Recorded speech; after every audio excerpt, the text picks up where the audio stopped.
की सामाजिक व्यवस्था, सांस्कृतिक व्यवस्था, शैक्षणिक व्यवस्था और पारिवारिक व्यवस्था को खत्म कर दो, वो देश अपने आप खत्म हो जाएगा। अब यही षड्यंत्र चल रहा है। कैसे चल रहा है? 3 स्टेज पे काम होता है।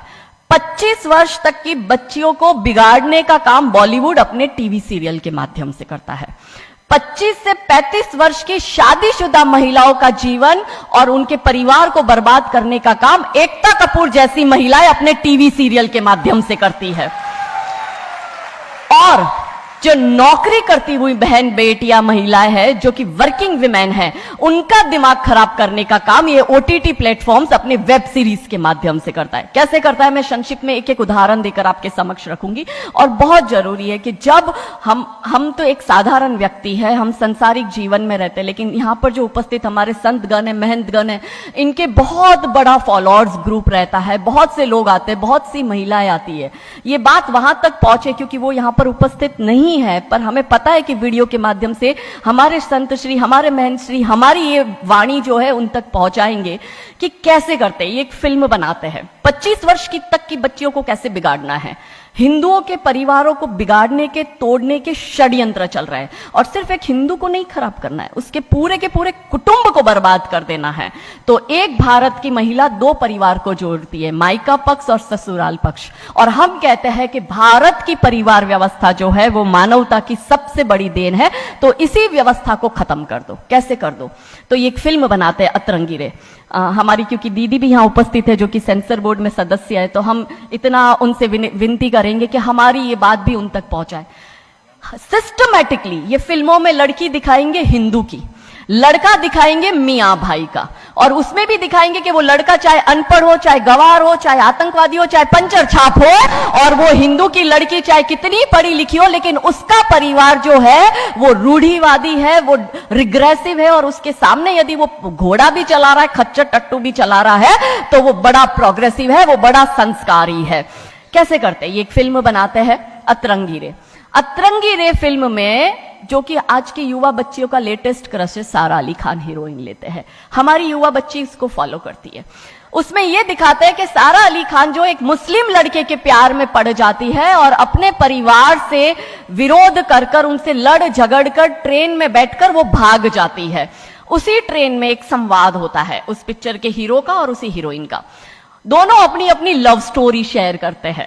तो हीरोइन पूछती है हीरो को कि तुम्हारी लव स्टोरी बताओ। तो वो कहता है कि कल मेरी शादी होने वाली, और लव स्टोरी तो मेरी लव स्टोरी है कि मैंने बचपन से जिस लड़की से प्यार किया, जिसके साथ पढ़ाई की, जिसके साथ मैं बढ़ा हुआ, उसी लड़की से, मेरी बचपन की मित्र जो मेरे समाज की है, जो मेरे गांव की है, उसके साथ ही मेरी शादी होने वाली है। तो वो हीरोइन कहती है अरे ये और कोई लव स्टोरी है, ये लव स्टोरी नहीं हो सकती। तो हीरो पूछता है तो फिर क्या हो सकती है लव स्टोरी?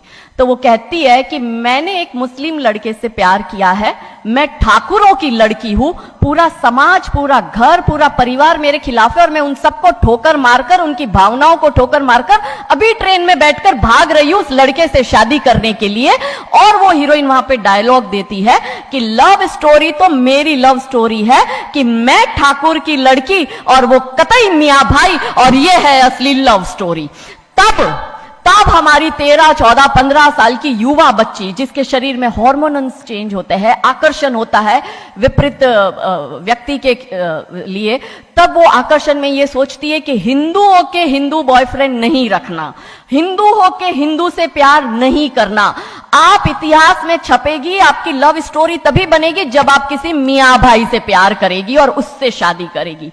तो कैसे सिस्टमैटिकली ये स्लो पॉइजन बॉलीवुड की फिल्मों के माध्यम से फ्रेजाइल माइंड में डाला जा रहा है। और आज देखो कि क्यों समाज में लव जिहाद के केस बन रहा है, और उसका सबसे बड़ा और मुख्य कारण बॉलीवुड है, क्योंकि इन बॉलीवुड वालों ने हमारी बेटियों को हादी रानी और रानी चिन्नमा रानी अब्बा का नहीं दिखाया। इन बॉलीवुड वालों ने हमारी बेटियों को करीना खान दिखाया है ताकि वो अपनी कोख से तैमूर और जहांगीर पैदा करे। ये बॉलीवुड वाले लव स्टोरी पर फिल्म बनानी है तो ये हादी रानी और राजा रावत सिंह चुड़ावत पर क्यों नहीं बनाते?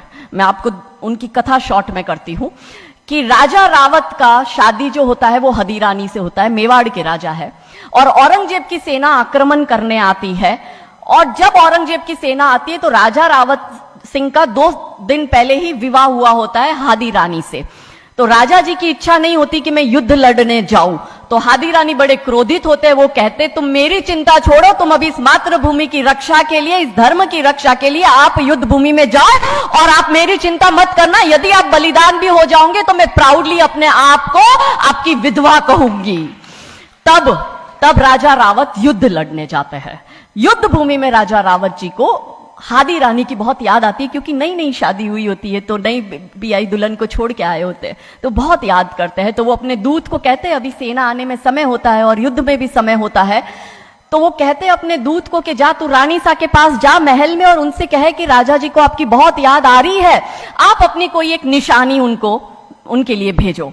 दूत भी बड़ा टेंशन में आ गया कि ये युद्ध भूमि में बैठे और इनको हादी रानी की याद आ रही है, ये युद्ध लड़ेंगे कैसे और जीतेंगे कैसे। पर वो दूत डरते डरते पहुंचा रानी सा के पास और रानी सा को कहता है कि राजा रावत जी ने आपकी एक निशानी मंगाई है, उनको आपकी बहुत याद आ रही है। तो रानी सा बहुत क्रोधित हो जाते कि ये मेरा पति कैसा, ये युद्ध लड़ेगा कैसे, औरंगजेब की इतनी बड़ी विशाल सेना है, यदि जहां युद्ध भूमि में बैठकर उसको रणनीति बनानी है वहां वो मेरी निशानी मंगवा रहा है। तब हमारी हादी रानी क्रोधित होती है, हाथ में तलवार लेती है, अपनी गर्दन काटती है, थाल में सजा के दूत को देती है और कहती है जा तेरे राजा को जाके दे देना मेरी निशानी। तब वो दूत युद्ध भूमि में जाता है, राजा जी को हादी रानी की निशानी यानी कि उनका कटा हुआ मुख देता है। राजा जी बड़े दुखी हो जाते हैं, उनको लगता है उनसे बहुत बड़ी गलती हो गई। राजा जी रानी की अंतिम इच्छा समझ जाते हैं। रानी जी के लंबे बाल होते हैं, उन बाल की वो माला बनाते हैं, उनके मुख की माला बनाते, वो युद्ध लड़ते हैं, औरंगजेब से युद्ध जीतते हैं और जीतने के बाद राजा रावत वहीं युद्ध भूमि में अपना बलिदान देते, अपनी गर्दन काटकर वहीं अपने जीवन का त्याग करते हैं। यह है लव स्टोरी। पर बॉलीवुड इस पर फिल्म नहीं बनाएगी कि इतिहास चुराए नहीं है, हमने इतिहास बनाए हैं और लाखों शीश कटे हैं रण में, तब जाके हिंदू कहलाए हैं। ये महान गौरवशाली इतिहास हमारा, पर बॉलीवुड इसका इतिहास हमारे समक्ष आने नहीं देता।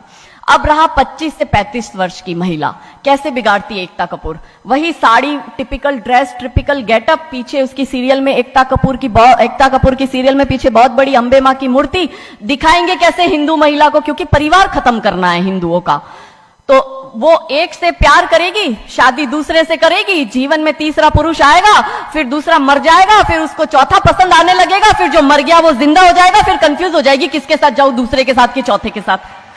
क्या हमारी भारतीय महिलाएं, क्या हमारी हिंदू महिलाएं, सबसे बड़ा प्रश्न यह है कि क्या हम 4-4 पुरुषों के साथ अफेयर करते हैं? क्या यह हमारा सम्मान है? और अगर यदि हम सब एक होकर इसके लिए नहीं बोलेंगे तो यह आवाज नहीं उठेगी। और दुख की बात यह है कि ऐसी एकता कपूर जैसी महिलाएं जो घर तोड़ने का काम कर रही है, इनको पद्मश्री अवार्ड मिल जाता है। कैसे मिलता है? भारत सरकार से इस भूमि पर खड़े होकर मैं निवेदन करती हूं कि आप ऐसी महिलाओं के पद्मश्री वापस लो, क्योंकि ये महिलाएं हिंदू परिवारों के मकान, घर तोड़ने का काम कर रही है। और तीसरा और अंतिम, नौकरी करने वाली बहनों का दिमाग कैसे खराब करना है। तो ओटीटी प्लेटफॉर्म के माध्यम से ये दिखाएंगे कि यदि आप नौकरी कर रही है तो आपके सास ससुर आपके पैर की जूती, आपका पति आपके पैर की जूती। बच्चा पैदा करने के लिए आपको किसी से शादी करने की जरूरत नहीं है, आपको ससुराल व्यवस्था में रहने की जरूरत नहीं है, और आप है फेमिनिस्ट। और स्त्रीवाद का झंडा दिखाकर हमारी बहन बेटियों को एक हाथ में शराब का ग्लास, दूसरे हाथ से सिगरेट फूको, अंग्रेजी में गालियां बको और आप अपने आप को फेमिनिस्ट कहो। क्या यह फेमिनिज्म है भारत की धरती का? ये कभी नहीं हो सकता। रानी चिन्नमा, रानी अब्ब का फेमिनिज्म का उदाहरण है। और दूर जाने की जरूरत नहीं है, हमारी परम पूजनीय दीदी मां साध्वी रितंबरा दीदी मां फेमिनिज्म का सबसे बड़ा उदाहरण हमारे समक्ष है। रानी नायका देवी, रानी लक्ष्मीबाई हमारे लिए फेमिनिज्म का सबसे बड़ा उदाहरण है। तो यहां उपस्थित सभी महानुभावों से हम यही विनती करते हैं कि फिल्म के माध्यम से ड्रग्स, अश्लीलता और गाली गलौच ये दिखाने के सिवाय कुछ नहीं होता।